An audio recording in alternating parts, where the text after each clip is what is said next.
नमस्कार, इन खबर में आपका स्वागत है। आम चुनाव 2024 के लिए बीजेपी ने आज अपनी पहली सूची 195 उम्मीदवारों की जारी कर दी, जिसमें राजधानी दिल्ली की भी 5 सीटें शामिल हैं। सबसे चौंकाने वाला जो फैसला है वो दिल्ली को लेकर के ही है। यहाँ पर 7 लोकसभा की सीटें हैं, 5 सीटों के उम्मीदवारों का ऐलान हुआ है। जान करके आपको ताज्जुब होगा कि एक उम्मीदवार को छोड़ करके 4 अपनी सीट नहीं बचा पाए हैं, यानी कि 4 को टिकट नहीं मिला है, उनका टिकट काट दिया गया है। जिनका टिकट कटा है उसमें चर्चित चेहरे हैं दक्षिणी दिल्ली के सांसद रमेश बिधूड़ी। दूसरा नाम है डॉक्टर हर्षवर्धन, जो चांदनी चौक से सांसद है, केंद्रीय स्वास्थ्य मंत्री रहे। तीसरा नाम है पश्चिमी दिल्ली से सांसद प्रवेश वर्मा, जाट नेता हैं, बड़े नेता हैं। पिछला चुनाव भारी मतों से वो जीते थे, रिकॉर्ड तोड़ मतों से जीते थे, लेकिन उनका भी टिकट कट गया। और चौथा नाम है मीनाक्षी लेखी, जो नई दिल्ली से सांसद हैं और वो केंद्र में मंत्री हैं। सबसे पहला सवाल ये कि इनकी जगह पे जिनको लाया गया वो कौन है। मीनाक्षी लेखी की जगह पे महिला उम्मीदवार ही उतारी गई हैं और उनका नाम है बांसुरी स्वराज। बीजेपी के बहुत वरिष्ठ नेता रहीं, चर्चित नेत्री रहीं, मंत्री रहीं। सुषमा स्वराज को पुरानी पीढ़ी तो जानती है, नई पीढ़ी भी जानती है, विदेश मंत्री रहीं। उनका निधन हो गया। उसके बाद जब उनके लिए श्रद्धांजलि कार्यक्रम रखा गया था, उस कार्यक्रम में प्रधानमंत्री नरेंद्र मोदी से लेकर के तमाम दलों के नेता पहुंचे थे। उसमें बांसुरी स्वराज को पहली बार आम लोगों ने बोलते हुए देखा था। क्या ओजस्वी भाषण उन्होंने दिया था, अपनी माँ को श्रद्धांजलि दी थी। तब से वो चर्चे में आ गई थी। वकील है पेशे से और जो दिल्ली बीजेपी है उसकी पदाधिकारी है। उन्होंने बहुत तेज़ी से तरक्की की है और अब उन्हें लोकसभा से टिकट दिया गया है। दूसरा बड़ा नाम कमलजीत सहरावत, उनको उतारा गया है पश्चिमी दिल्ली से। पश्चिमी दिल्ली से अभी तक जो सांसद हैं वो साहिब सिंह वर्मा के बेटे प्रवेश वर्मा हैं और उन्होंने भारी मतों से पिछली जीत की थी, महाबल मिश्रा को हराया था, लेकिन उनका टिकट कट गया। कमलजीत सहरावत आ गई। वो दक्षिणी दिल्ली की मेयर रह चुकी हैं, महिला मोर्चा की प्रमुख रह चुकी हैं भाजपा में, और इस समय भाजपा में वो महासचिव हैं। बहुत सोच समझ करके उनकी जगह पर उनको उतारा गया है प्रवेश वर्मा की जगह पे। तीसरा नाम प्रवीण खंडेलवाल, चांदनी चौक से चुनाव लड़ेंगे, हर्षवर्धन की जगह लेंगे।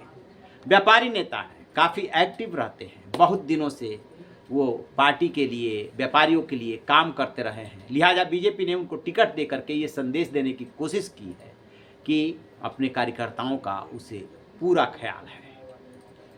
चौथा नाम, जो 4 टिकट कटे हैं उसमें से चौथा नाम जो है वो है रामवीर सिंह बिधूड़ी का, जिन्हें कि नए चेहरे के रूप में दक्षिणी दिल्ली से लाया गया है। उन्हें रमेश बिधूड़ी की जगह पे उतारा जा रहा है। रमेश बिधूड़ी कौन? जिन्होंने अभी हाल ही में संसद में जो बयान दिया था कुंवर दानिश अली को लेकर के, उसके बाद से वो विवादों में आ गए थे। हालांकि बाद के दिनों में उन्हें राजस्थान के चुनाव में लगाया गया तो ऐसा लगा जैसे कि पार्टी उन्हें बचा रही है या उन्हें प्रश्रय दे रही है, लेकिन जब टिकटों का ऐलान हुआ तो रमेश बिधूड़ी का टिकट कट गया और उनकी जगह पे आ गए रामवीर सिंह बिधूड़ी। अब ये रामवीर सिंह बिधूड़ी कौन है? बिधूड़ी की जगह पे बिधूड़ी, उधर प्रवेश वर्मा की जगह पे कमलजीत सहरावत, वो भी जाट हैं, इधर जो है ये गुज्जर है। तो पार्टी ने बैलेंस बनाने की कोशिश की है कि गुज्जर की जगह पे गुज्जर। रामवीर सिंह बिधूड़ी बहुत पुराने नेता हैं दिल्ली विधानसभा में। इस समय वो बीजेपी के नेता हैं, विपक्ष के नेता हैं। वो अलग अलग दलों में रहे, जनता दल में रह चुके हैं, एनसीपी में रह चुके हैं, बीजेपी में हैं ही इस समय वो, और एबीवीपी से उन्होंने शुरुआत की थी। बुजुर्ग भी हो गए हैं अब तो। राजनीति का दिल्ली का उन्हें दिल्ली के बारे में अच्छी खासी जानकारी है, अनुभवी नेता हैं। तो इस तरीके से उन्हें रमेश बिधूड़ी की जगह पे लाया गया है। अब रामवीर सिंह बिधूड़ी इस समय दिल्ली विधानसभा में विपक्ष के नेता हैं।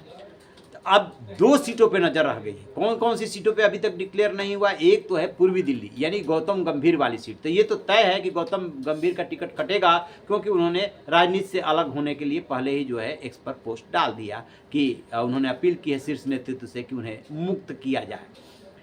और एक सीट और बचती है जिसका कि अभी ऐलान होना बाकी है, वो है उत्तरी पश्चिमी सीट, जहाँ से कि हंस सांसद हैं।